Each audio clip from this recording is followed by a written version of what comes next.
Alright guys, today's video is going to be a very interesting one because I woke up to a rumor that seems to be making its way around the internet right now. It has to do with the PlayStation 5. For those of you who don't know what this rumor is essentially talking about the PlayStation 5's power and claiming that the PS5's power will be at a total of 9.2 teraflops. And obviously this has created a lot, and I mean a lot of discussion, and it will continue to create a lot of discussion. And I feel as though there's more to this rumor than people may realize. So we're going to take some time here to discuss this, and I'm going to give my thoughts and opinions on this, because when I say that there's more here than I think people realize, what I really mean by that is I wouldn't really buy into this too much. And I'm not saying it's not true, because here's the thing.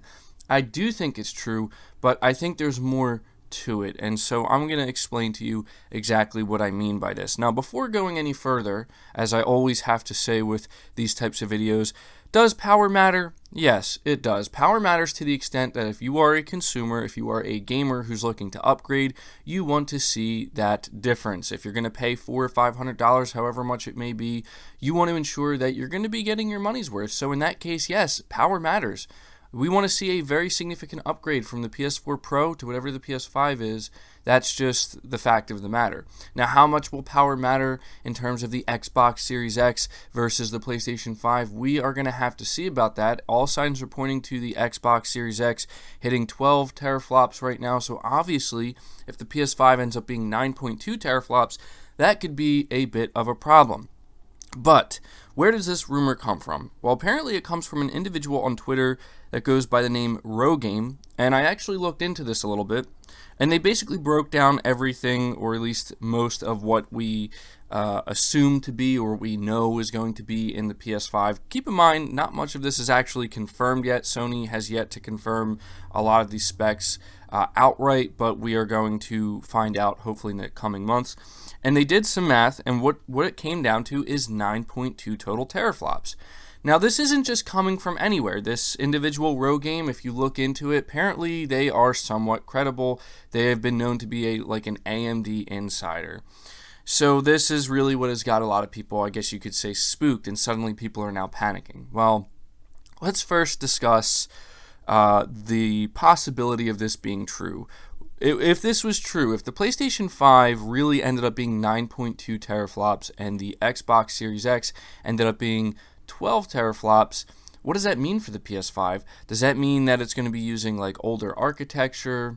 Does that mean that games are going to be significantly worse looking on the PS5 compared to the Series X? The truth is, I don't really know, because there's no denying that that would be a significant difference. And I honestly do believe that if this was true, if it turned out to be true, you would see a pretty big difference in some games. Obviously, first-party games would be heavily optimized, but talking about third-party games. But what we need to highlight here, and what's really interesting to me, is how, if you think about this, the whole idea of suddenly now the PS5 is 9.2 teraflops, significantly less powerful than the Xbox Series X, it goes against pretty much everything we've been hearing for the past year. You guys remember how when we covered these other, insider videos or these leaks where we talk about the PlayStation 5 and the power and the teraflops and all that, everything we've been hearing, and it has been a very persistent rumor from multiple supposed credible sources that have been kind of, talking over the course of the year, just how the PlayStation 5 has the edge over the Xbox Scarlet and Project Scarlet as we knew it at the time. We haven't heard anything about this. However, and this is where things get interesting, we have actually heard something about this, and apparently it came from a leak. I believe it was on Pastebin. I could be wrong about that, but there was some type of leak that happened earlier this year that did reference this, and this is where the context comes in and maybe explains where these numbers are coming from. Like, these numbers, I think, are legitimate, but they are not the correct numbers of what we're actually going to see in the PS5. Or there actually could be a little bit more behind it, and whatever this is with the 9.2 teraflops, this could be I guess you could consider it the Lockhart version of the PlayStation 5, maybe, but I don't think that is very likely. Now, what am I talking about here? Well, Apparently there was a leak that came out, and it says that Sony's full plan for fall 2019 PS5 in 2017. And their plan was they wanted to use the same CPU as the PlayStation 4 Pro, clocked higher, which is a huge mistake, obviously, and I think Sony was well aware that this was a huge mistake. It would hit 9.2 teraflops Navi, 36 compute units, 12 gigabytes of GDDR6, and it would be backwards compatible with the PS4 Pro and PS4. But get this, they were shooting for a price point of $400. Now, apparently, after some feedback, okay, now these were the dev kits that they put out there, supposedly, according to this leak. They put these dev kits out there, or I don't even know if we could call them dev kits, because I don't know the details. I can't sit here and confidently say that developers had dev kits with these specs in them. I think maybe these are the specs that Sony maybe ran by developers and asked their opinion on these specifications and, was looking for feedback. And according to the feedback they got that same year, Sony decided, and it's also worth noting, with this in mind, apparently, if this leak is to be believed, and again, this is where these numbers kind of coalesce with one another, and, they all kind of start to make sense. If this leak is to be believed, the one that we got earlier in the year from, I believe, Pastebin, it sounded like Sony was attempting to have the PlayStation 5 ready by 2019, and this would have been one of the only ways they could have done that. They would have had to make a big compromise in certain areas with the specs, right, and power. So it says, after some feedback in the same year, Sony decided to postpone the PS5 and release it in fall of 2020, and they made some big changes in that time with the decision to postpone this, and they decided to do 8 Zen 2 cores clocked at 3.2 gigahertz, 10 plus teraflops Navi, 36 compute units, 16 gigabyte GDDR6, full backwards compatibility with PS4 Pro and PS4 for $500. Now, what does that sound like to you? Doesn't that sound like everything we've been hearing about the PlayStation 5 for the past year? It sure does sound like that to me. And so this is where things get really, I think, mixed up. And I think a lot of people are getting very confused, because I'm not saying that the numbers this individual pulled are not legitimate, right? Because I think they are.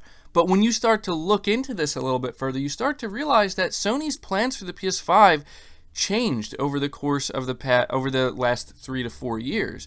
And it sounds like their original plan was to actually put out a $400 box that would have used the same CPU architecture as the Pro, and it would have been significantly more powerful, definitely would have run games, but I feel like developers were kind of looking at it and saying, this doesn't really feel like a next-gen upgrade. This feels more like a PS4 Pro or Pro Plus or something like that. And so Sony was like, It's also very possible that Sony could have gotten wind of what Microsoft's plans were with the Xbox Series X and realized, okay, we cannot let them do this to us, because think about this. Do you really think, and I need you to actually rationalize here, okay, because I know a lot of hardcore Xbox fans are not going to want to rationalize this, but you really have to think rationally here. Do you really think Sony would be dumb enough to put out a supposed next-gen PlayStation 5 console using last-generation CPU architecture when their competition is going to be using all next-gen architecture, or essentially, especially when it comes to the CPU, right? Like, it doesn't make sense. Sony, to me, it sounds like what Sony was originally planning on doing is trying to catch Microsoft severely off guard. And it seems like they were banking on two things: the price point and the timing of the release. And I think they realized that maybe wasn't the ideal way to go about it. Because if you think about it, if this original PlayStation plan went through, that would mean right now we would already have PlayStation 5s. And I don't think many people would be too upset currently. I mean, I think people would be disappointed in these specifications, like, especially with the the same CPU as the PS4 Pro. I mean, that would have obviously been the biggest knock on it, but people would have been excited at the $400 price tag. People would have been excited at the fact that there's a next generation console, that being the PlayStation 5, and Xbox doesn't have anything happening right now, or Xbox is just now revealing their next gen console. But then that could have actually worked very much against Sony, because in the long run, that would have actually really hurt them. Now, if I had to give my thoughts on this, I do believe that what this individual is saying is true when it comes to these numbers, this 9.2 teraflop number. However, I do not think that this is currently the numbers that are in the PlayStation 5, the dev kits that are out there right now. It doesn't make any sense to me, and it goes against everything we've been hearing up until this point. And I would honestly be completely shocked and bewildered if this turned out to be true, because I don't think anybody could argue with me if these specs turned out to be true and the only advantage that Sony gets is a $400 price tag, but we know we're going to get the same CPU that's currently in the PS4 Pro. I don't think anybody would argue with me when I say that that's not next gen. That's not what people are hoping for when they go out and buy a next generation console. People are not looking to buy a PlayStation 4 Pro Plus. They're looking to buy a PlayStation 5. They're looking to buy something that will compete with the Xbox Series X. And I do not think, honestly, that Sony is naive enough, especially now, right? At some point, Sony had to have got wind of what Microsoft was doing with the Xbox Series X. They had to have, because Sony would be in full-blown panic mode right now.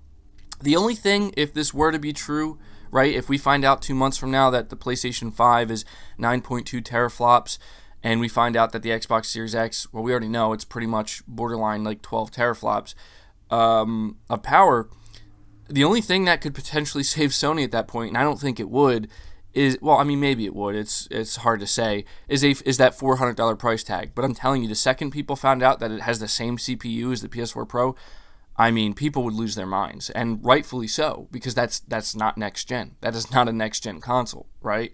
And so I think that Sony had plans early on of what they were going to do with the PS5, and then they kind of changed course over the last 3 years. And I think that everything we've been hearing over the past year about the PlayStation 5 is pretty much proof of that. So yeah, this is a very interesting leak, and I hope that people don't run with it too much, simply because I feel like anybody who's running with it, they're most likely just going to be like, look at this, look, credible insider or credible sources saying that after doing the math, the PS5 is only at 9.2 teraflops.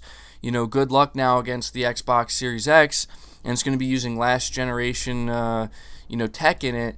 I feel like people are going to run with that and be like, oh man, that sucks, I hope it's not true, but they're not going to understand the context, that there's actually more to it than that.